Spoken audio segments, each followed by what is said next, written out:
मरने के बाद क़यामत के दिन कब्र से उठना है।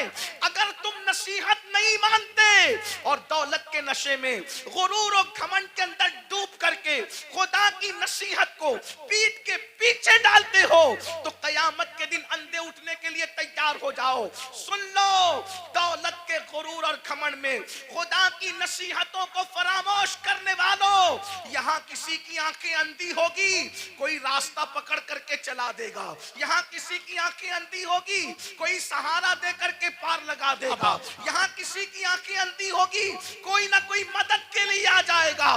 मगर क़यामत के दिन अल्लाह की नसीहतें न मानने की बुनियाद पर जब तुम्हें अल्लाह अंधा उठाएगा, न वहां लाठी होगी, न कोई सहारा होगा, न कोई मददगार होगा। अंदाजा फरमाए, क़यामत के दिन दफन होने के बाद अपनी अपनी कब्रों से उठना है। बोलो, नसीहत मानते हैं लोग? आजकल बहुत से लोग नसीहत नहीं मानते। और एक बात बताऊं, नसीहत मानना ये भी ईमान की अलामतों में से एक अलामत है। नसीहत मानना ईमान की निशानियों में से एक निशानी है। कुरान कहता है, वदक्किर फ़इन्न ज़िक्रा तनफ़उल मुमिनीन, कि नसीहत करो, कि नसीहत मोमिनीन को फायदा देती है। पता चला जो नसीहत कबूल करते हैं वो मोमिन लोग हैं, और जो नसीहत कबूल नहीं करते वो अपने बारे में खुद सोचें कि वो क्या है। इसलिए नसीहत कबूल करो। आज नसीहत कबूल नहीं की जाती। अगर किसी मुसलमान को कहो, भाई चेहरे से दाढ़ी मुंडाना ये यहूदियों का तरीका है, चेहरे से दाढ़ी मुंडाना ये मुशरिकीन का तरीका है, चेहरे से दाढ़ी मुंडाना ये अल्लाह रसूल के दुश्मनों का तरीका है, तो आज का मुसलमान कहता है, अरे मौलाना अगर मैं दाढ़ी रखूंगा तो कैसा लगूंगा, मेरी बीवी पता नहीं इजाजत देगी कि नहीं देगी। मैं पूछना चाहता हूं मेरे भाई, बीवी से प्यार जरूर करो, लेकिन बीवी शरीक हयात है, शरीक ममात नहीं है। जैसे ही रूह का रिश्ता जिस्म से टूट जाएगा, ये बीवी कब्र में नहीं आएगी, अल्लाह अकबर, लेकिन खुदा के अजाब में गिरफ्तार कर दिए जाओगे। तो पहली चीज, अल्लाह के सच्चे रसूल सादिक व मसदूक मुस्तफ़ा करीम रऊफुर रहीम सल्लल्लाहु अलैहि वसल्लम फरमाते हैं, जो नसीहत नहीं मानते, जो हक को कबूल नहीं करते, वो क़यामत के दिन अंधे उठाए जाएंगे। यहाँ एक बात का और इजाफा कर दूं, बहुत सी चीजों में नसीहत की जाती है, हराम काम न करो, बिदात न करो, खुराफात न करो, जराइम न करो, गुनाह न करो, बद मजहब गुस्ताख रसूल से दोस्ती न करो, उनसे रिश्तेदारी न करो, बहुत सी चीजें कही जाती है, लेकिन हमारी कौम नसीहत मानने के लिए तैयार नहीं है। फिर मेरे आका मुस्तफ़ा जान रहमत सल्लल्लाहु अलैहि वसल्लम इरशाद फरमाते हैं, दूसरा गिरोह जब कब्र से निकलेगा तो उनकी कैफियत क्या होगी। आका इरशाद फरमाते हैं, जब दूसरा ग्रुप, चूंकि कुरान कहता है फतअतूना अफवाजा, फौज फौज निकलेंगे लोग, यानी कब्रों से गिरोह दर गिरोह निकलेंगे। तो पहले ग्रुप का जिक्र आपने सुन लिया, अब दूसरे ग्रुप का जिक्र सुने। जो दूसरा ग्रुप कब्रों से निकलेगा उनकी कैफियत क्या होगी। दूसरे ग्रुप की कैफियत ये होगी, मेरे और तुम्हारे आका सच्चे रसूल सादिक व मसदूक मुस्तफ़ा जान रहमत सल्लल्लाहु अलैहि वसल्लम फरमाते हैं, लोग कब्रों से निकलेंगे तो ऐसे निकलेंगे जैसे उन पर किसी ने जादू कर दिया हो। हालांकि उस दिन कौन किस पे जादू करेगा, जैसे जादू जिस पे किया जाता है तो उसका चेहरा कैसे बेरौनक होता है, सूना सूना होता है, उसके चेहरे पर जो है हसासियत नहीं होती, उसका चेहरा जो है अल्लाह अकबर खूबसूरत नहीं लगता। बल्कि सिर्फ समझाने के लिए कह रहा हूं, चेहरा मनहूस सा लगता है, डरावना सा लगता है।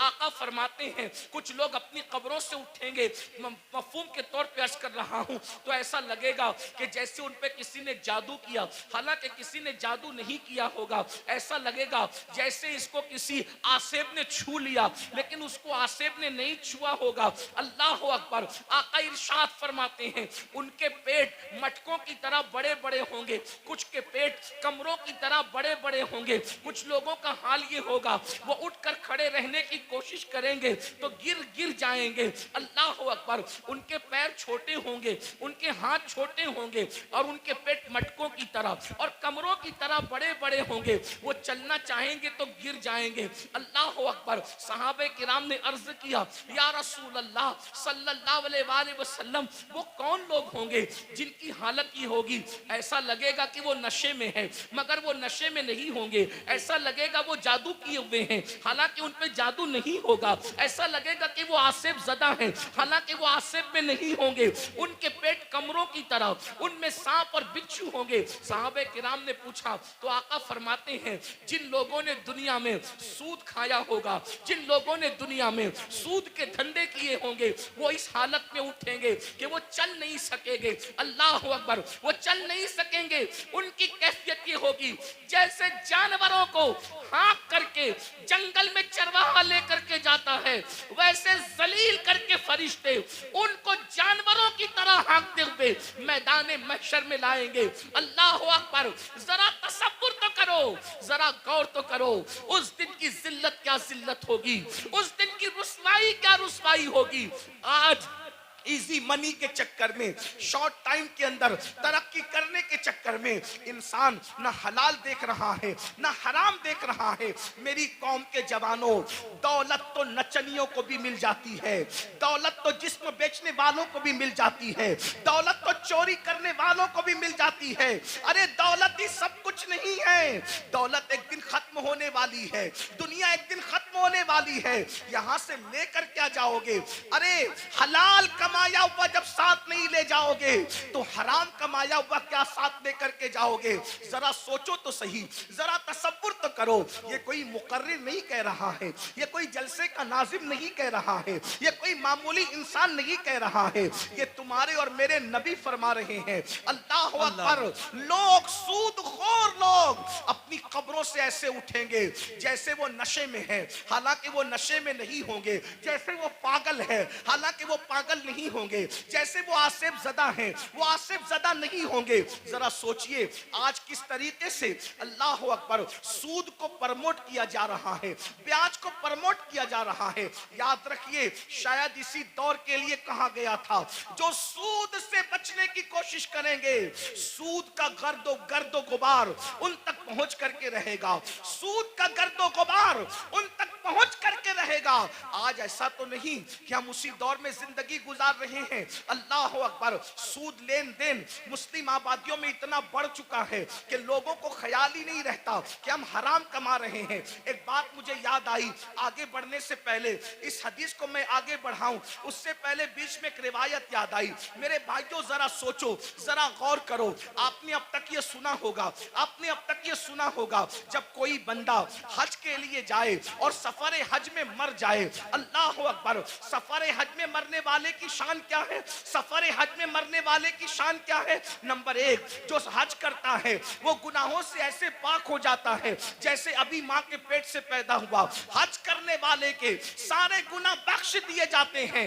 हत्ता के हाजी की शान ये है कि हाजी 700 ऐसे लोगों की बख्शिश करवाएगा जिन पर जहन्नम वाजिब हो चुका होगा। हाजी की शान ये है। अल्लाह अकबर। लेकिन कोई हाजी बने तो सही, हाजी सब कहलाते हैं, हाजी है कितने? जो वाकई हाजी होगा वो 700 लोगों की बख्शिश कराएगा। हाजी का टाइटल पाना आसान है, हाजी बन जाना आसान नहीं है। अल्लाह अकबर। सुनो सुनो, गौर से सुनो, अल्लाह के बंदो तवज्जो से सुनो। अल्लाह अकबर। हज करने वाले की मगफिरत हो जाती है, हज करने वाले की बख्शिश हो जाती है। हज करने वाला 700 लोगों की शफाअत करेगा, वो शफी बनेगा, उसकी शफाअत कबूल की जाएगी। अल्लाह अकबर। और अगर कोई खुशनसीब सफर हज में मर जाए, सफर हज में मर जाए तो जब तक दुनिया कायम रहेगी, जब तक चांद सूरज निकलते रहेंगे, जब तक अरफात के मैदान में हज होता रहेगा, जो सफर हज में मर गया कयामत तक हर साल अल्लाह उसको हज करने का सवाब अता फरमाएगा। एक रिवायत में आया है उसका हम शक्ल एक फरिश्ता पैदा किया जाएगा जो कयामत तक उसके लिए हज करता रहेगा। बोलो सफर हज में मरने की फजीलत क्या है? मगर अब सुनिए, दिल दिल के कानों से सुनिए, जरा गौर से सुनिए। अल्लाह अकबर। एक काफिला सफर कर रहा था। सफर करते करते जब वो आगे बढ़ा हज के सफर में, तो उन्होंने क्या देखा, एक बंदे का इंतकाल हो गया। और जब उसका इंतकाल हो गया, सोचा हाजी है, हाजी साहब का इंतकाल हो गया। अभी काबे तक पहुंचे भी नहीं थे कि हाजी साहब का इंतकाल हो गया। हाजी साहब का इंतकाल हुआ तो उनके चेहरे पे कपड़ा ढांक दिया गया। जब कपड़ा ढांक दिया गया, थोड़ी देर के बाद लोगों ने सोचा चलो गुस्ल दे दो, चलो कफन पहना दो, ताकि हम इनको दफन कर सकें। जैसे ही गुस्ल देने के लिए चेहरे से कपड़ा हटाया, तो क्या देखते हैं कि हाजी साहब का चेहरा गधे की तरह हो गया, गधे की शक्ल इख्तियार कर गया। अल्लाह अकबर। पूरे काफले में कोहराम मच गया, पूरा काफला बेचैन हो गया। अरे सफर हज में मरना तो बड़ी सआदत की बात है, लेकिन सब रोने लगे, सब बेचैन होने लगे, दुआ करने लगे। और दुआ करते थे, या अल्लाह तू किसी पे जुल्म तो नहीं करता, सफर हज में मरने वाला इसका चेहरा गधे की तरह हो गया। अल्लाह अकबर। तो किसी की आंख लगी तो ख्वाब में इरशाद फरमाया गया, तुम इसके गधे की तरह चेहरा होने पर अफसोस और ताज्जुब करते हो, ये नहीं पूछते कि इसका चेहरा सफर हज में भी आखिर गधे की तरह क्यों हो गया। जब पूछा गया तो बताया गया, ये सूद के पैसे से हज पे आया था और ये सूद का कारोबार करता था, इसलिए बतौर इबरत इसकी शक्ल को गधे की तरह कर दी गई। मेरे प्यारे आका अलैहिस्सलातु व तस्लीम के प्यारे दीवानों, दुनिया दुनिया दुनिया की मोहब्बत, दुनिया का माल, कुरान कहता है अल्हाकुमुत तकासुर हत्ता ज़ुरतुमुल मकाबिर, हलाक कर दिया तुमको माल की मोहब्बत ने, यहां तक कि तुम कब्रों के गढ़ों तक पहुंच गए। माल की मोहब्बत से निकलो। माल कमाना बुरा नहीं है, लेकिन माल की मोहब्बत में मजहब व मसलक का सौदा करना बुरा है, आखिरत को फरोख्त करना बुरा है। याद रखिए, ये दुनिया है। एक बात मैं आपसे कहता हूं, आप बहुत अच्छे से सुन रहे हैं, 99% लोग अच्छे से सुन रहे हैं। 1% लोग अगर गड़बड़ कर रहे हैं, ये मैं उनके ईमान और अकीदे पे छोड़ता हूं, क्योंकि कुछ लोग ऐसे होते हैं जो अपने वजूद के होने की गवाही में चिल्लम चाट करते हैं, उन्हें करने दीजिए। मेरी तवज्जो 1% लोगों की तरफ नहीं, मेरी तवज्जो उन 99% खुशनसीबों की तरफ है जो अपनी आखिरत को बेहतर बनाने के लिए यहाँ बैठे हैं, जो अल्लाह की रजा के लिए यहाँ बैठे हैं। 1% लोगों में, चाहे जमीन पे बैठे लोग हों, चाहे मिंबर पे बैठे लोग हों, जो गड़बड़ करे उनको करने दीजिए। आप सुनिए, अब उस 1% में से भी 50% उसमें से भी इधर आ गए हैं और माशाल्लाह सब सुन रहे हैं।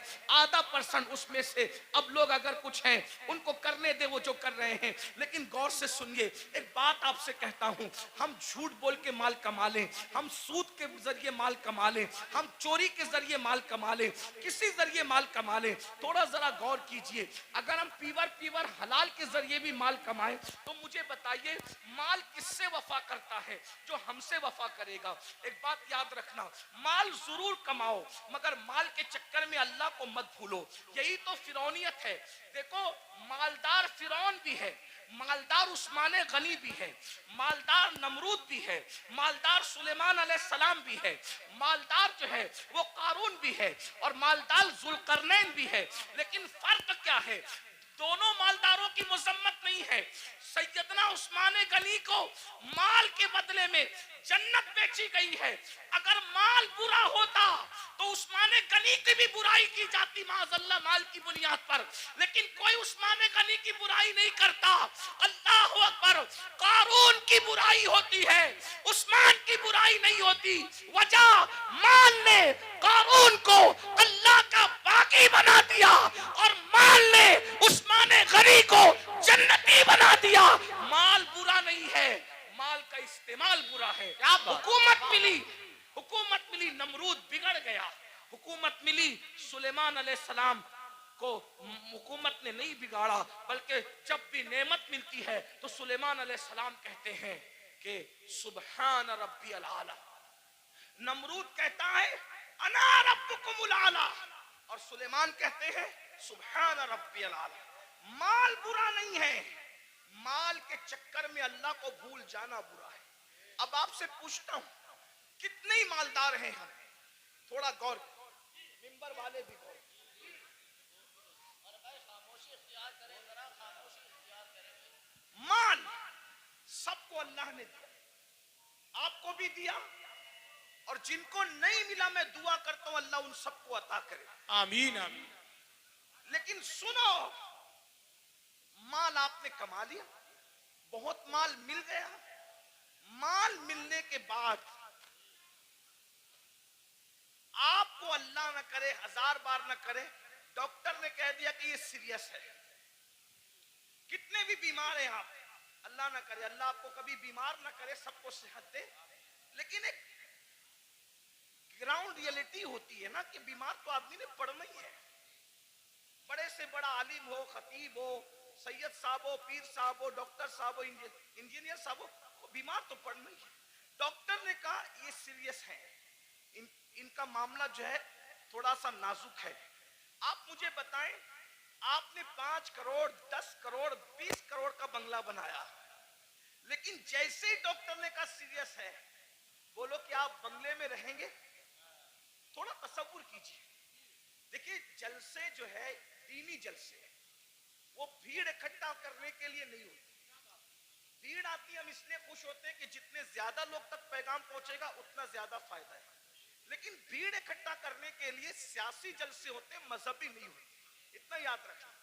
हम 22,000 पर खुश होने वाले लोग नहीं हैं, हमें तो 72 वफादार चाहिए।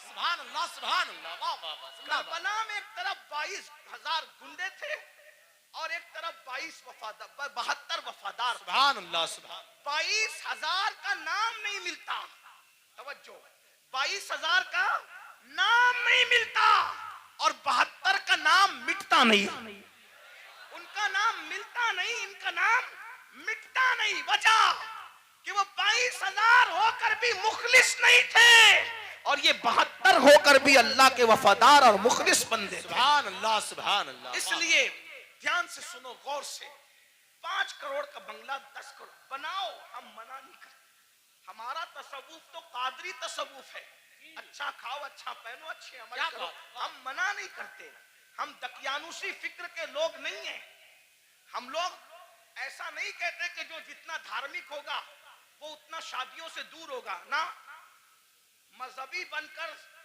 बल्कि मजहबी बनने का ढोंग रचाकर शादी ना करना और फिर सफेद दाढ़ी होने के बाद रेप केस में जेल में पड़े रहना, ये कौन सी मजहबियत है?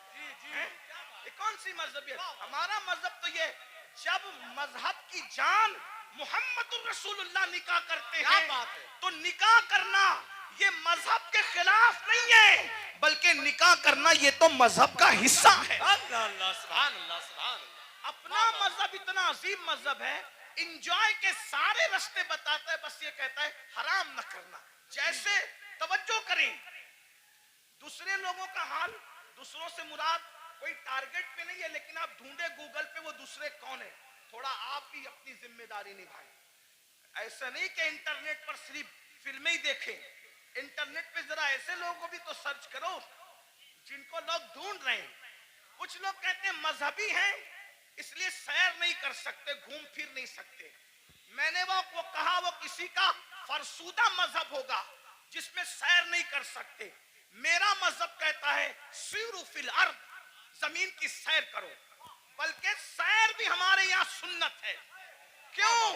इसलिए कि जब हमारा नबी सैर करता है, तवज्जो, हमारा नबी सैर करता है, और कैसी सैर, जिसकी सैर को कुरान यूं बयान करता है, सुब्हानल्लज़ी अस्रा बिअब्दिही लैलन मिनल मस्जिदिल हराम इलल मस्जिदिल अक्सा अल्लज़ी बारकना हौलहु लिनुरियहु मिन आयातिना इन्नहु हुवस समीउल बसीर। अल्लाहु अकबर। जब नबी ने सैर की है तो उम्मती सैर क्यों ना करे? लेकिन सैर बता दी गई जी, जब सैर करने जाओ तो पाप न करो। क्या बात, वाह वाह वाह वाह वाह, बहुत अच्छा। सैर करने जाओ तो शराब न पियो, सुभान अल्लाह। सैर करने जाओ तो औरतों पर पाप की नजरें न डालो। हम भी सैर करते हैं, रसूलुल्लाह ने भी सैर की। जब हुजूर पहुंचे मस्जिद अक्सा तो अल्लाह ने उनकी मेहमानी की, माशाअल्लाह। हुजूर के सामने दो चीजें आई, अलग अलग रिवायत है। मौके की मुनासिबत से दो चीजें पढ़ रहा हूं, तीन का भी जिक्र है। हुजूर के सामने दो चीजें, शराब भी रखा गया, दूध भी रखा गया। तवज्जो, जी। सैर है, सैर में अल्लाह की तरफ से बतौर इम्तिहान शराब भी रखा गया, दूध भी रखा गया। दोनों में से जो चाहो पियो। इसलिए कि आदमी जब सैर के लिए निकलता है तो अपनी मौज में होता है। आदमी जब हुजूर के लिए नहीं कह रहा हूं, मैं जनरल बात कर रहा हूं, सैर के लिए निकलता है अपनी कैफियत में होता है, सैर के लिए निकलता है अपने अंदाज में होता है। सैर में अच्छे अच्छों को पहचान सकते हो कि कौन कितना मुत्तकी है। आम सफर में पहचान में आ जाते हैं तो सैर में तो और पहचान में आते हैं। जब हुजूर के सामने रखा गया दूध और शराब, हुजूर ने शराब नहीं पिया, हुजूर ने दूध पिया। हुजूर ने दूध पिया। जिब्रील ने कहा हुजूर आपने अच्छा किया, शराब नहीं पिया। अगर शराब पी लेते तो आपकी पूरी उम्मत गुमराह हो जाती। उस सैर में नबी ने शराब नहीं पिया, दूध पिया। बता दिया मेरे उम्मतियों, हम सैर के लिए निकले, शराब छोड़कर दूध पिया। तुम भी निकलना, शराब को हाथ मत लगाना, दूध पियो तो जायज है, शराब पीने की इजाजत नहीं है। हुजूर ने नारे तकबीर, नारे रिसालत, मसलके आला हजरत, जामिया अरबिया मदीनतुल उलूम, जश्ने दस्तार बंदी। वाह वाह वाह, सुभान। सैर करने के लिए गोवा जाओ, मना नहीं है। समुंदर देखना, दाएं बाएं नहीं देखना। ये भी हमारे नबी की सैर में। हुजूर जा रहे थे मस्जिद अक्सा, हुजूर जा रहे थे मस्जिद अक्सा। एक ने कहा मेरी तरफ देखें। मैं बतौर मफहूम पेश कर रहा हूं, उलमा जान रहे मैं कहां से पढ़ रहा हूं। मेरी तरफ देखें, हुजूर ने नहीं देखा। दूसरे ने कहा मेरी तरफ देखें, हुजूर ने नहीं देखा। तीसरे ने कहा मेरी तरफ देखें, नहीं देखा। हुजूर सैर तो कर रहे हैं मगर साथ वो निगाह जिसके बारे में मेरे इमाम कहते हैं, नीची आंखों की शर्मो हया पे दुरूद, ऊंची बीनी की रिफत पे लाखों सलाम। अल्लाह अकबर। तालीम उम्मत के लिए सैर भी हो रही है, नजर नहीं भटक रही है, नजर अपने मकसद पे लगी हुई है। जब मस्जिद अक्सा पहुंचे और जिब्रील ने कहा या रसूलल्लाह आपने अच्छा किया, आपने उस बुढ़ी को नहीं देखा, उस बुढ़िया को नहीं देखा। वो बुढ़िया जानते जो बन सवर का सच सवर के आई थी कौन थी? आपने नहीं देखा ना उस बुढ़ी को?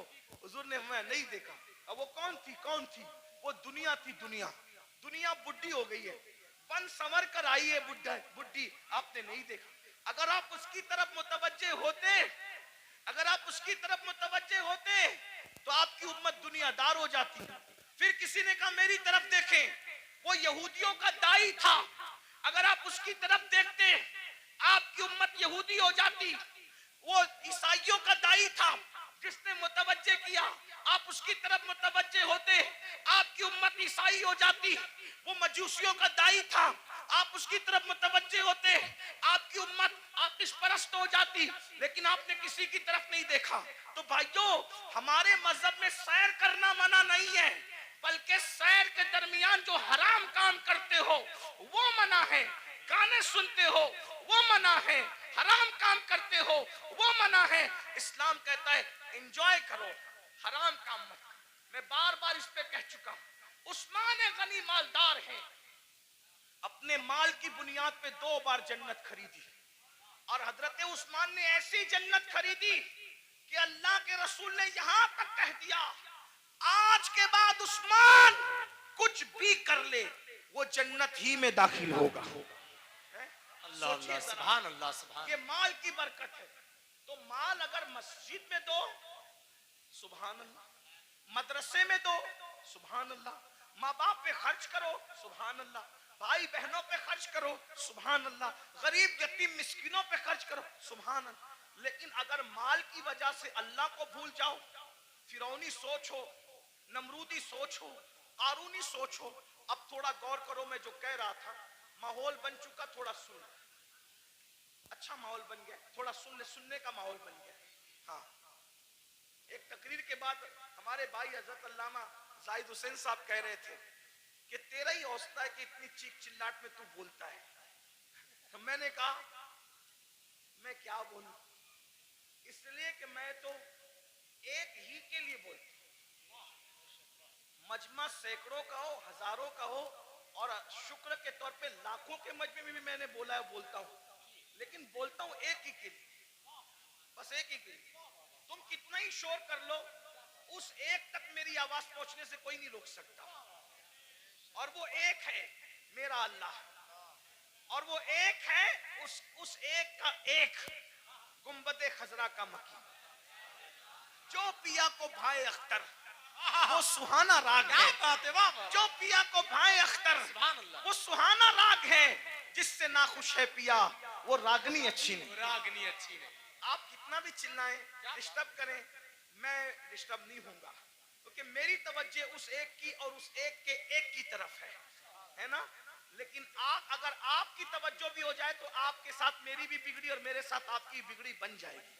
और मैं खुश हूं, मुरादाबाद के गिरदो जवानिब में लोग बहुत अच्छा सुनते हैं, अच्छा जमा होते हैं। इसमें हमारा कमाल नहीं है, इसमें हुजूर सदरुल फाजिल फखरुल अमासिल अल्लामा सैयद नईमुद्दीन मुरादाबादी की मेहनतों का नतीजा है। हजरत अल्लामा मुफ्ती अजमल संबली रहमतुल्लाह अलैह की काविशों का नतीजा है। सैयद किफायत अली काफी मुरादाबादी की मेहनतों का नतीजा है। असलाफ ने मेहनत की है, उनके लगाए हुए पौधों को हम पानी देने के लिए आते हैं, इससे ज्यादा हमारी औकात नहीं है। अगर असलाफ ने पौधे न लगाए होते तो हम कभी भी इन पौधों को पानी देने का शरफ हासिल नहीं करते। इसलिए आए हो, सुन लो, हो सकता है इस फकीर बेनवा की आवाज अल्लाह दिल में उतार दे तो तुम्हारी भी बिगड़ी बन जाए, मेरी भी बिगड़ी बन जाए। ये माल माल माल माल माल माल माल में डूबे हो तो सब्र करो। 5 करोड़ का बंगला हो, 10 करोड़ का बंगला हो, कितना भी कीमती पलंग हो, सागवान का बनाओ, इसका बना, उसका बना, डॉक्टर कहते आप सीरियस है, आपकी जान को खतरा है, सही कहना, वो बंगला छोड़कर हॉस्पिटल में आते हो कि नहीं आते? है ना। देखो ये अल्लाह की आजमाइश, इम्तिहान है। और वो हॉस्पिटल हमारे लिए किराए का होता है कि नहीं? किराए का होता है। बहुत घमंडी आदमी है, थोड़ी सी दौलत आ जाती है, पैर जमीन पे नहीं टिकती। दौलत देने वाले खुदा को भूल जाता है, इज्जत मिलती है अल्लाह को भूल जाता है, इज्जत देने वाले खुदा को भूल जाता है। भाइयों सोचो ना जरा, मेरे जवानों से खास मुखातिब हूं। जवानों सोचो, तुम कौम का मुस्तकबिल हो, तुम ही हमारी कौम का सरमाया हो। दौलत के नशे में फिरौनी सोच मत पैदा होने दो। बीमार पड़ोगे, हॉस्पिटल में एडमिट किए जाओगे।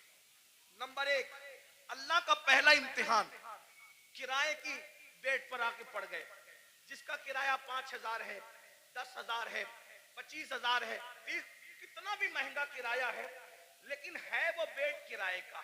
नंबर 1। नंबर 2, बंगला कितना भी बड़ा है, लेकिन प्राइवेट रूम हॉस्पिटल का 10 बाई 10 या 20 बाई 20 से ज्यादा का नहीं है। नंबर 3, कितने भी कीमती कपड़े हों, कितने भी कीमती कपड़े हों, सारे कीमती कपड़े उतार लिए जाते हैं और हॉस्पिटल के मामूली से सस्ते कपड़े पहना दिए जाते हैं। यही है। अब अगर सेहत हासिल करके घर पहुंच गए तो सुभान अल्लाह, वरना अगर मरे तो किन कपड़ों में है? किस पर घमंड कर रहे हो, किस पर इतरा रहे हो? यही माल है ना जो मस्जिद में जाने नहीं देता। दुकान का शटर बंद करके नमाज के लिए मस्जिद में जाऊंगा तो कितने कस्टमर चले जाएंगे। जालिम सोच, ये माल की हैसियत, माल से बड़ा बेवफा कोई है? माल से बड़ा गद्दार कोई है? और तू इस माल से दिल लगाया, जो माल ने बीमारी में भी तेरे काम ना आया। इस महल से दिल लगाया जिसने बीमारी में भी तुझे घर से बेघर कर दिया। हॉस्पिटल के कपड़ों में तू मरा, हॉस्पिटल की 4 दीवारी में तूने आखिरी सांसें ली। ये तेरे माल की औकात है? अरे काश तू माल भी कमाता, लेकिन माल में तू अल्लाह को नहीं भूलता, घमंड नहीं करता। माल कमाता, ज़कात देता, माल कमाता, नमाज पढ़ता, माल कमाता, गरीबों की मदद करता, माल कमाता, हज उम्रा करता, माल कमाता, लोगों को, कमजोरों को मजबूत बनाने की कोशिश करता। लेकिन अफसोस, इस माल ने मेरी कौम के जवानों को घमंडी कर दिया। उन भाइयों को आगे बढ़ने से पहले एक बात करता हूं, 2 बातें करके बात खत्म कर लूंगा। बस 2 बातें, आखिरी की 2 बातें, एक और एक सुने। एक बार बादशाह हारून रशीद हज के लिए निकला। हारून रशीद बादशाह हज के लिए निकला। न इधर उधर की तू बात कर, ये बता कि काफिला क्यों लुटा। मुझे रहजनों से गरज नहीं तेरी रहबरी का सिवा। पहले मिंबर ही मिंबर पे बैठना सीख ले। तो अपनी औकात से बढ़ के कुछ नहीं कहूंगा, लेकिन बहुत दुख की बात है, मिंबर वाले मिंबर पे बैठना सीख ले। बस मिंबर पे तो अब हर आदमी को आप घुसा कर लाते हैं, मेयार भी मिंबर का खत्म। हमारे दादा मुर्शिद हुजूर मुफ्ती आजमीन के दौर में मजाल थी कोई अवाम में से पब्लिक पे चढ़ती, मिंबर पे चढ़ती नहीं। हुजूर मुजाहिद मिल्लत के दौर में मजाल थी कोई मिंबर पे नहीं। यहाँ तो हाल यह है कि बस कोई मेयार ही नहीं। अल्लाह रहम। तो एक और एक दो बात सुने, बात खत्म कर। हारून रशीद जैसा बादशाह, वो सिर्फ करोड़पति अरबपति फैक्ट्री और जो है वो कारखानों का मालिक नहीं था, मुरादाबादी बर्तनों की फैक्ट्री उसकी नहीं थी, बल्कि वो इतना बड़ा बादशाह था कि वो बादलों को कहता था, बादलों को, ए बादलों जहां चाहो बरस जाओ, जहां चाहो बरस जाओ, तुम जहां बरसोगे मेरी ही हुकूमत होगी। इतना बड़ा हुकूमत का मालिक वो हारून रशीद।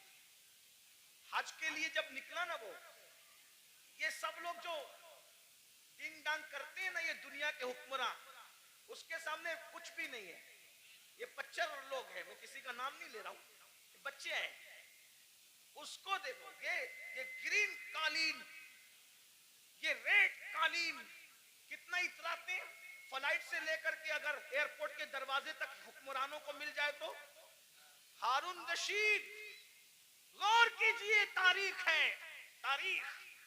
कितना मालदार होगा वो बादशाह कि बगदाद से जब हज को चला है तो बगदाद शरीफ से लेके मक्का शरीफ तक उसके लिए कालीन बिछाया गया। गौर करें, इतना मालदार आपके मुरादाबाद में, अपने इंडिया में कोई नहीं होगा। इंडिया में क्या, सऊदी में भी कोई नहीं होगा, बर्तानिया और अमेरिका में भी कोई नहीं होगा। आप घमंड मत कीजिए, हमसे मालदार लोग गुजर चुके। उसका हज कितना कर्रो फर वाला था, कितना कर्रो फर वाला था। मैं अभी आपको बहुत करंट लगने वाली गुफ्तगू करूंगा। हारून रशीद की बेअदबी नहीं कर रहा हूं, लेकिन इबरत के लिए बता रहा हूं, तवज्जो करना। इतना बड़ा कर्रो फर वाला आदमी मक्के शरीफ तक कालीन बिछा उसके लिए कि कई बादशाह का पैर जमीन पे न पड़े। रास्ते में उसको मिल गया अहलुल बैत का दीवाना, जिसे दुनिया कहती है बहलूल दाना। वो दीवाना मिला बहलूल। ओ बहलूल ने कहा, ओ हारून किधर जा रहा है? तो दीवाना ही था। सब लोग उसको खलीफा, बादशाह, अड़गम जड़गम कहते थे, लेकिन दीवाने लोग किसी को खातिर में नहीं लाते, और जो खातिर में लाते वो दीवाने नहीं होते हैं। याद रखना, जो खातिर में लाते वो दीवाने नहीं होते, जो दीवाने होते किसी को खातिर। भाई तू वजीर होगा अपने घर का, मैं तो दीवाना हूं। तू बादशाह होगा अपने घर का, मैं तो दीवाना हूं। मेरे भाई, दुनिया का दीवाना किसी को खातिर में नहीं लाता। तुम कैसे आशिके रसूल हो कि तुम लोगों को खातिर में लाने लगे हो? इश्क की एक्टिंग तो नहीं कर रहे हो? जो आशिक होगा दौलत को भी खातिर में नहीं लाता, दौलतमंदों को भी नहीं लाता, बादशाही को भी नहीं लाता, बादशाहों को भी नहीं लाता। उसके नजदीक कोई कुछ नहीं है, उसके नजदीक सिर्फ महबूब महबूब है, बस महबूब महबूब है। हमें महबूब से प्यार ही कितना है भाइयों। बहरहाल दूर ना निकले बात। ओ हारून किधर जा रहा है? बादशाह को छेड़ा उसने, बहलूल ने। हारून ने कहा, हज को जा रहा हूं। अच्छा, लोगों का खून पी के हज को जा रहा है? बहुत खून पिए हो है ना, आप भी बहुत खून पियो। बहन का खून पिया, हिस्सा दबाया, हज को जा रहे हो हैं? हाजी साहब हज को जा रहे हैं, कहां?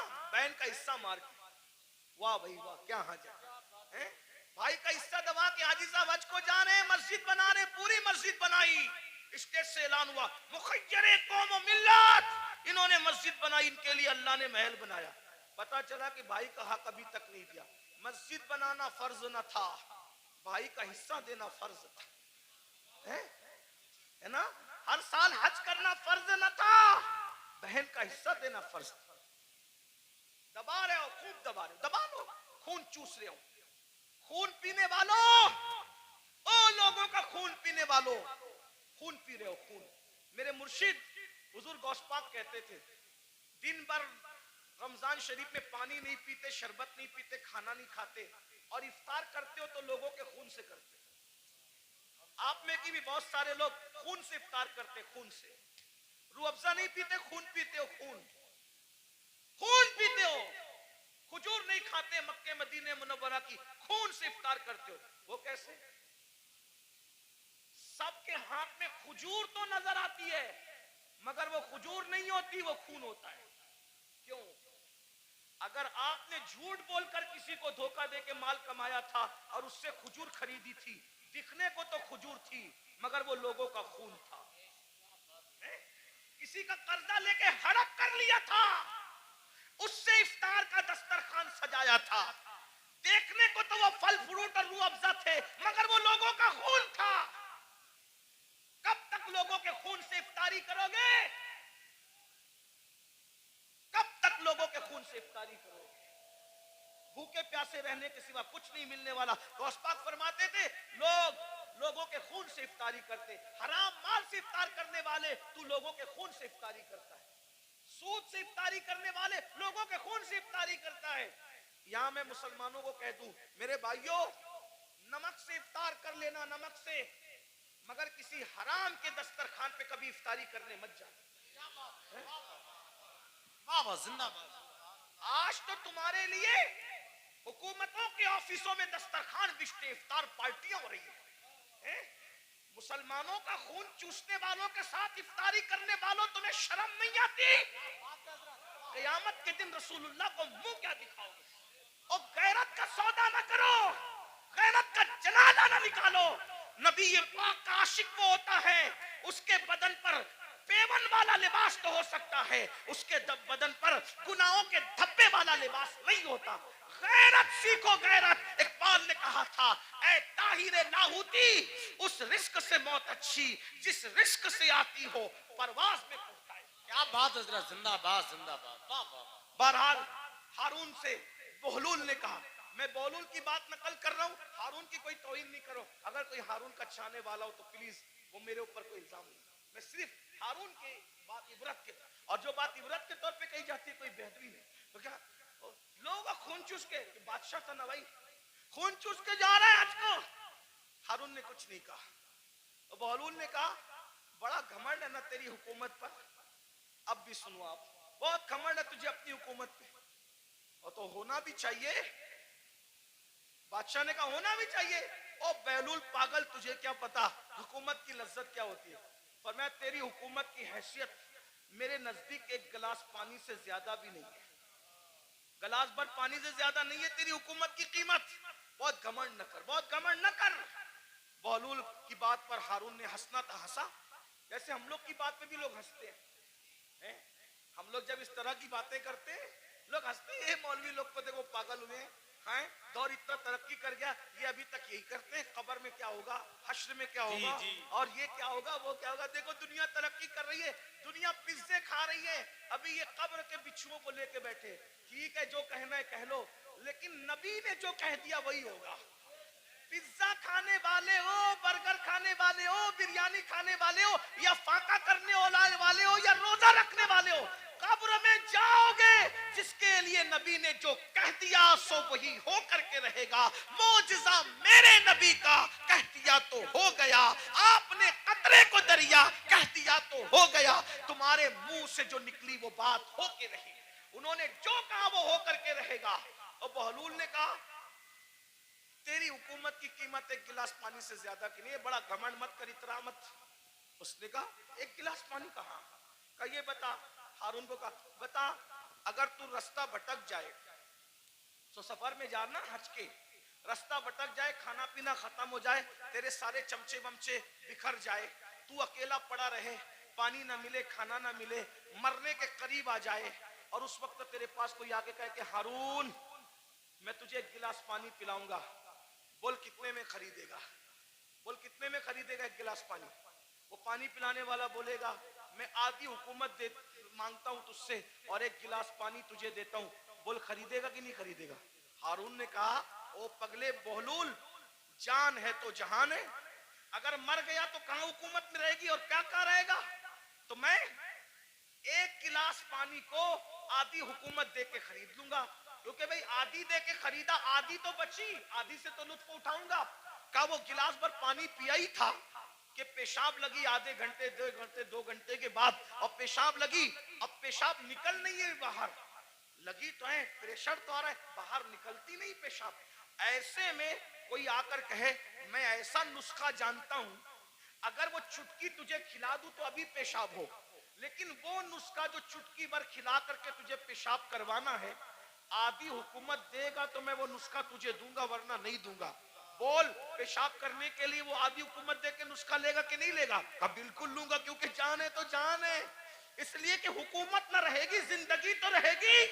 तो कहा अल्लाह से डर, जिस हुकूमत की कीमत एक गिलास पानी नहीं, उसको तू इतना चाहता है कि अल्लाह को भूल गया है?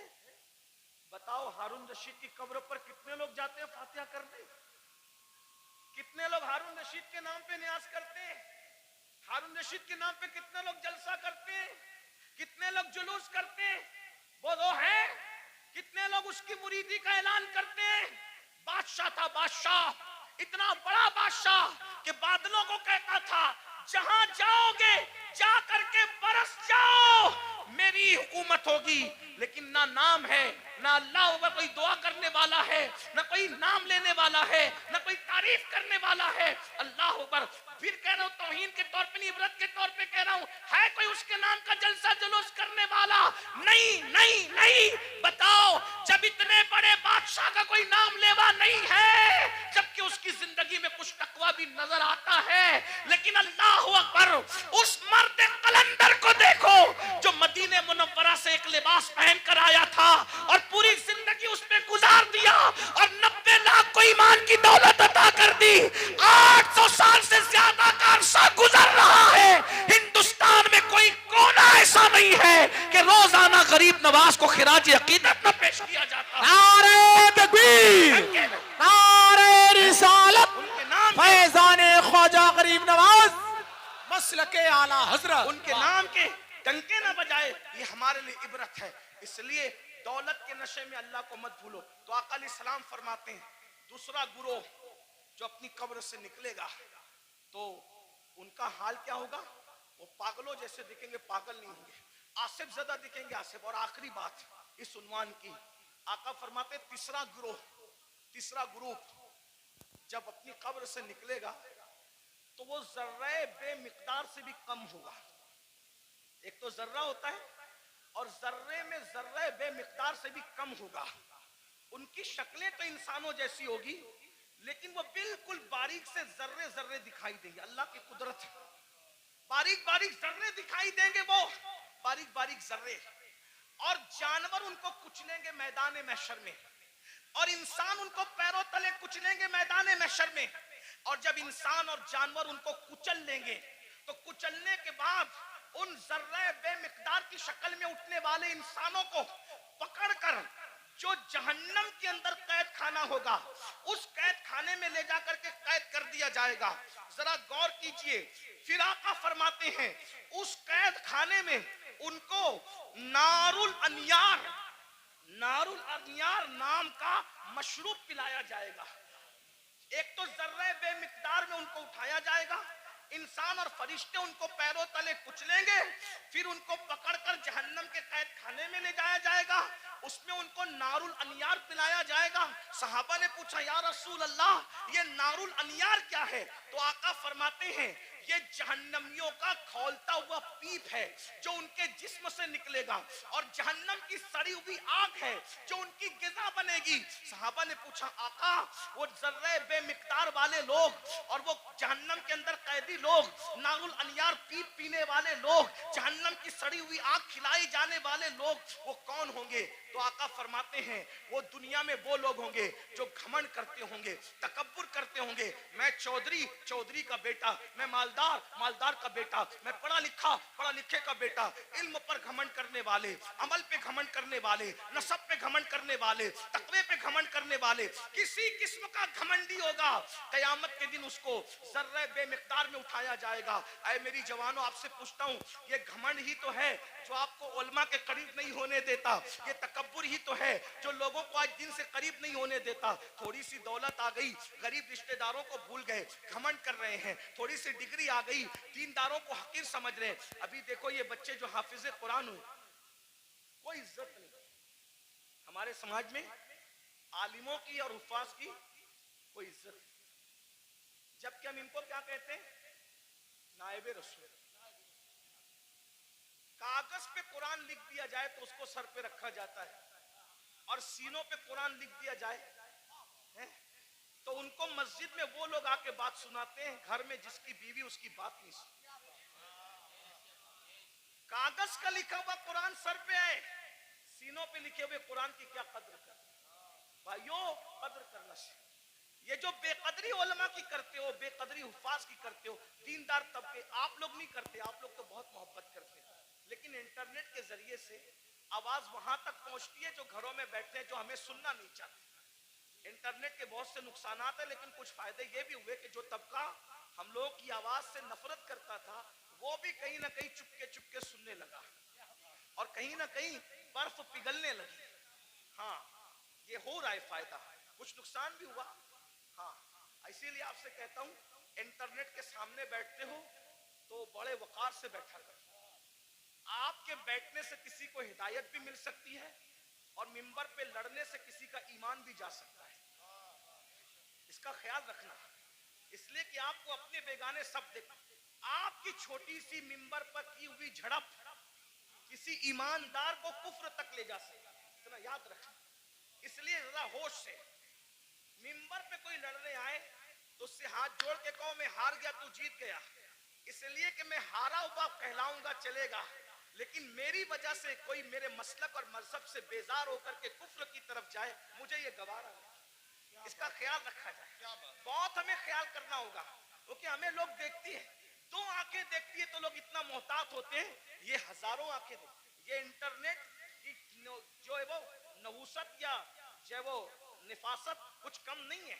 इसकी नहुसत भी बुरी है, इसकी निफासत भी बड़ी है, लेकिन इतना याद रखें, ये दो आंखें नहीं देखती इंटरनेट पे बैठने वालों को, करोड़ों आंखें देखती है, और आप उनका तसव्वुर नहीं कर सकते कि कौन कौन देखता है। इसलिए मिंबर पर हम खुदा के लिए 2 घंटे ही सही इस तरह बैठें कि हमारे बैठने को देखकर लोग मजबूर होके कहे, जब ये इस तरह बैठता है तो गरीब नवाज कैसे बैठते हैं, ये इस तरह बैठता है तो गौसे आजम कैसे बैठते हैं, ये इस तरह बैठता है तो इमाम अहले सुन्नत कैसे बैठते हैं। ये हमारा अंदाज होना चाहिए, अल्लाह करे हमें तौफीक मिले। लेकिन गुरूर और घमंड का क्या किया जाए? आज हमारा जवान तबका, नई नस्ल उलमा का मजाक उड़ा रही है, हुफ्फाज की इज्जत नहीं कर रही है। मेरे जवानों, अगर दौलत के नशे में घमंड किया, हुस्न के नशे में घमंड किया, किसी भी किस्म का तकब्बुर किया, तो अल्लाह के रसूल फरमा रहे, कब्र से जर्रे बेमिकदार की शक्ल में उठोगे, बेमिकदार, और पूरा मैदान महशर तुम्हें पैरों तले कुचलेगा, जहन्नम की कैद में डाले जाओगे, नारुल अनियार जहन्नम का पीप खोलता हुआ पिलाया जाएगा, जहन्नम की सड़ी हुई आग खिलाई जाएगी। इसलिए खुदा के लिए घमंड छोड़ दो, तकब्बुर छोड़ दो, और सोचो मैं इंसान हूं और सिर्फ इंसान, मैं इंसान हूं और सिर्फ इंसान हूं। और इंसान क्या है? मिन नुत्फा, इंसान को अल्लाह ने नापाक कतरे से पैदा किया, इंसान को अल्लाह ने सड़ी हुई मिट्टी से पैदा किया। मेरे भाई, सड़ी हुई मिट्टी और नापाक कतरे से तू पैदा हुआ है। अगर इबादत करके तू अल्लाह को मना ले तो तू फरिश्तों से बेहतर है, और अगर तू अल्लाह को राजी न कर सका तो फिर माज़अल्लाह तू जानवरों से भी बदतर है।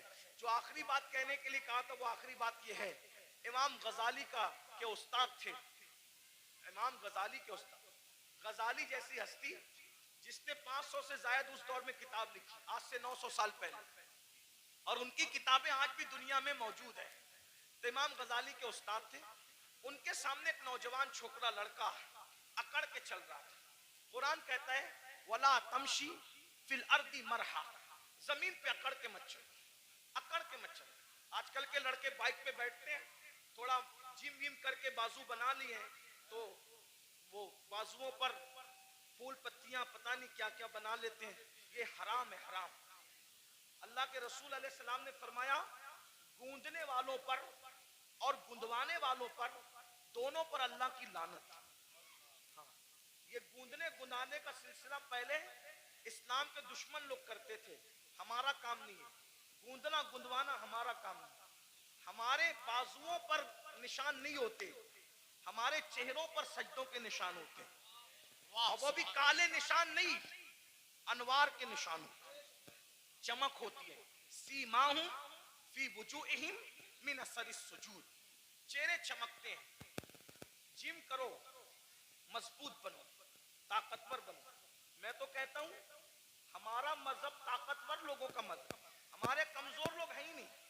हमारा अल्लाह भी ताकत वाला, ला हौला वला कुव्वता इल्ला बिल्लाह, हमारा अल्लाह ताकत वाला, हमारे रसूल ताकत वाले। एक शख्स ने मुझसे ट्रेन में कहा कि मेरे फुला ने हिमालय उठाया।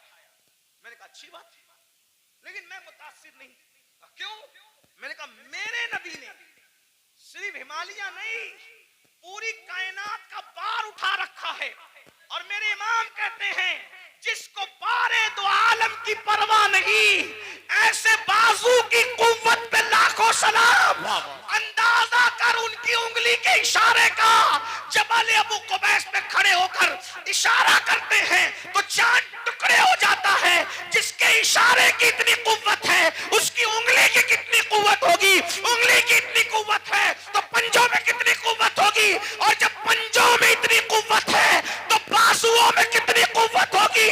और जब बाजू की कुव्वत ये है तो सीने में कितनी कुव्वत होगी? उनके सीने की कुव्वत को कुरान बयान करता है, लौ अंज़लना हाज़ल कुरआना अला जबलिन लरअयता खाशियम मुतसद्दियम मिन खश्यतिल्लाह। जिस पहाड़ ने कुरान का बार न उठाया, मुस्तफा के सीने ने कुरान का बार उठा लिया। वाह वाह वाह, सुभान अल्लाह, सुभान। हमारे यहाँ तो सभी ताकतवर है, गौस पाक ताकतवर, गरीब नवाज। जिम करो, ताकतवर बनो, मगर किसी की गर्दन दबाने के लिए नहीं, रात रात भर मुसल्ले पे खड़े होने के लिए, किसी पे जुल्म करने के लिए नहीं, मजलूम की मदद करने के लिए, किसी को डराने के लिए नहीं, डराने वालों को समझाने के लिए ताकतवर बनो। हमारे सभी हमारे मौला अली तो इतने ताकतवर थे, हैं? हमारे मौला अली इतने, मौला अली का जिक्र करो तो कुछ लोग जलते हैं, क्योंकि उनकी ताकत उनको बर्दाश्त नहीं होती। हमारे मौला अली बहुत ताकतवर थे, हमारे मौला अली बहुत ताकतवर, हमारे मौला अली बहुत ताकतवर थे। अल्हम्दुलिल्लाह हमारे सिद्दीक भी बहुत ताकतवर, अफसरुल बशर बादल अंबिया भी ताकी। हमारे सिद्दीक अकबर भी इतने ताकतवर थे, जब बदर में रसूलुल्लाह की कोई हिफाजत के लिए ना आया तो सिद्दीक अकबर ने कहा मैं हुजूर को पहरा दूंगा, अल्लाह की अमानत की हिफाजत मैं करूंगा। सिद्दीक ताकतवर, फारूक आजम ताकत, उस्मान गनी, मौला अली सब ताकत। और मौला अली कैसे ताकतवर, सुन लो, गौर से सुनो।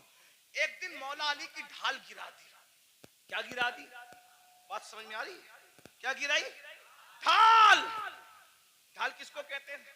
अब तो सीरियल देख के आप लोग हमसे ज्यादा समझ गए कि ढाल, पहले समझाना पड़ता था, अभी नहीं, अब सबको पता है ढाल क्या है, तलवार क्या है, और मैमना क्या है, मसरा क्या है, कल्ब क्या है, मुकद्दमतुल जैश क्या है, सब सीख लिया है। चलो कुछ तो सीखा, हमसे ना सीखा, किसी से तो सीखा, लेकिन बहरहाल ढाल, ढाल समझते हैं ना, जिसपे वार रोका जाता है।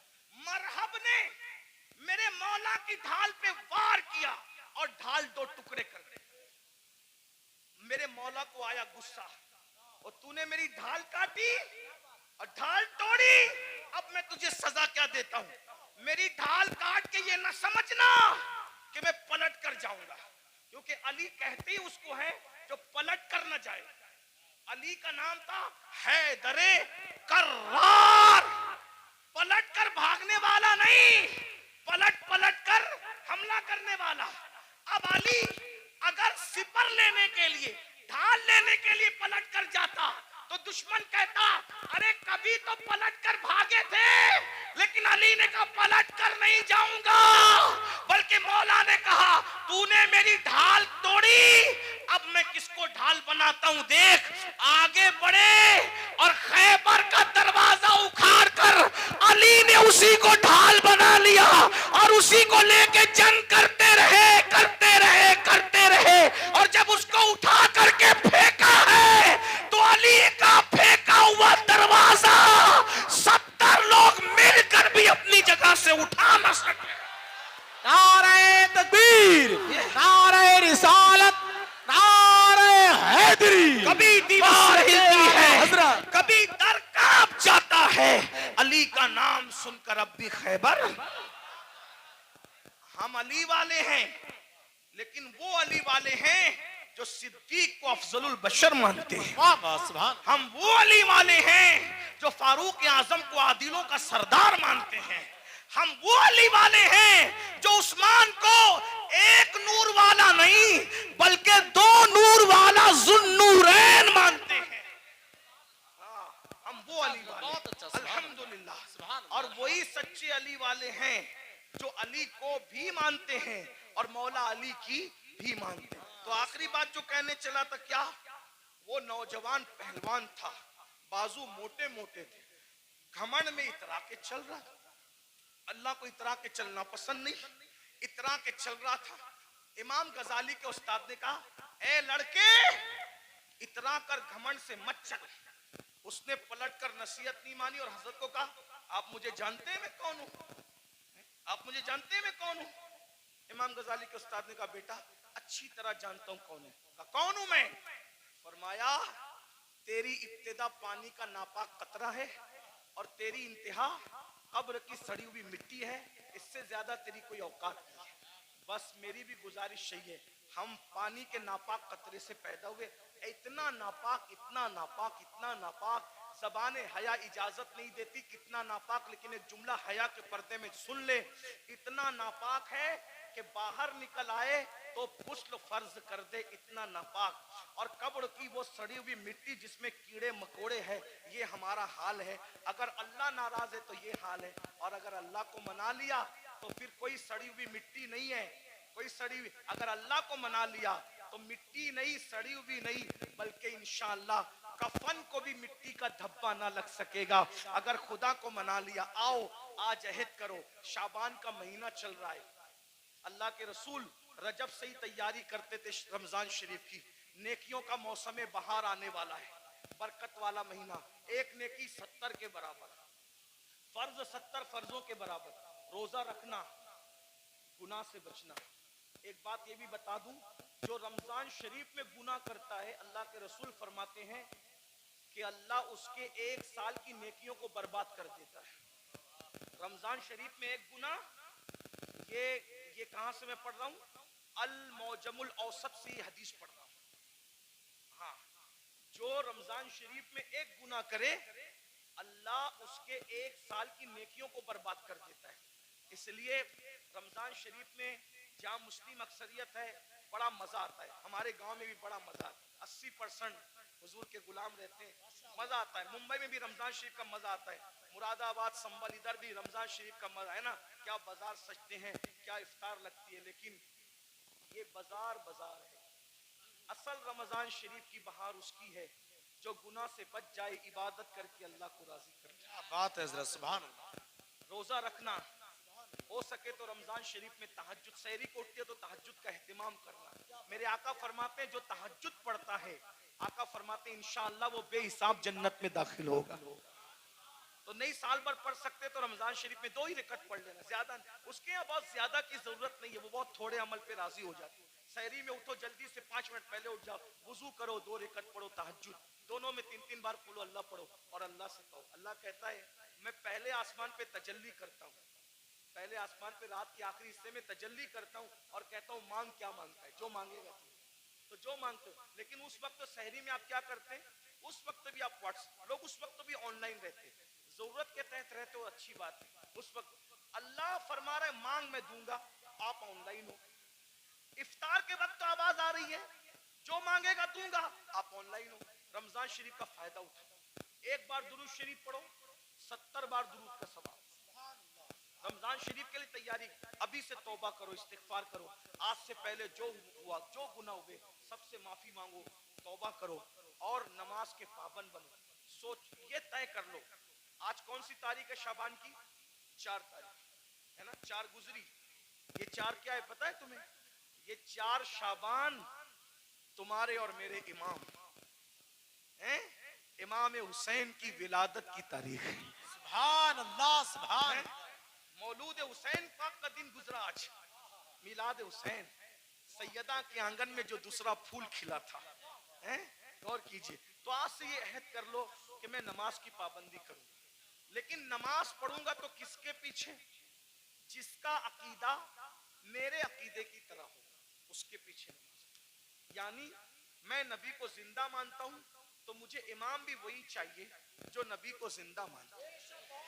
मैं नबी को आलिम माकाना वमा यकून मानता हूं, तो मुझे इमाम भी वही चाहिए जो नबी को माज अल्लाह पीठ के पीछे इल्म का दाना ना दे, बल्कि नबी को वो ये माने कि ये सब चीजें तो बहुत छोटी मोटी है, जिसकी निगाह से खुदा की जात ना छुपी, उसकी निगाह से कौन सा इल्म छुप सकता है। सुभान अल्लाह। और अगर बरेली के ताजदार के लहजे में कहे तो यूं कह ले कि और कोई गैब क्या, तुमसे नेहा हो भला, जब ना खुदा ही छुपा तुम पे करोड़ों दुरूद। तो इमाम कौन सा चाहिए? बस ये जो आपका अकीदा वो आपके इमाम का अकीदा। बस आखिरी बात कह दूं, लोग क्या करते हैं? मैं तो नबी को जिंदा मानता हूँ, मैं तो नबी को हाजिर और नाजिर मानता हूँ, मैं तो नबी को अफजलुल रुसुल मानता हूँ, मैं तो नबी को खैरुल बशर मानता हूँ, लेकिन मैंने हर किसी के पीछे नमाज पढ़ लेना। मैंने कहा भाई, जिस मौकिल का वकील उसके खिलाफ हो, उसका मुकदमा वो कैसे जीत सकता है? मिसाल के तौर पे बात इतनी है कि मौकिल किसको कहते हैं? जिसके आगे वकील खड़ा हो। मौकिल कहे मैंने कत्ल नहीं किया, और वकील कहे कि मेरे मौकिल ने कत्ल किया, तो बोलो बचाएगा कि फंसाएगा? मौकिल अलग बोल रहा है, वकील अलग बोल रहा है, बचाएगा कि फंसाएगा? अरे जब दुनिया की कोर्ट में मौकिल और वकील की अलग अलग बात फंसा देती है, तो कुदरत की अदालत में इमाम का अकीदा अलग है, मुक्तदी का अकीदा अलग है। बोलो तुम्हारी नमाज को बचाएगा कि फंसाएगा? अब तुम्हारे ऊपर है। नमाजें बचाना चाहते हो तो सदरुल फाजिल जैसे वाले अकीदे के पीछे नमाज पढ़ना, और अगर नमाज को फंसाना चाहते हो, तुम जानो, तुम्हारा काम जानो। हम अपनी जिम्मेदारी पूरी कर चुके। अल्लाह दौरान गुफ्तगू अगर कोई गलती हो तो हमें माफ करे। अस्तगफिरुल्लाह व मा अलैना इल्ला अल बलाग। अस्सलामु अलैकुम व रहमतुल्लाह।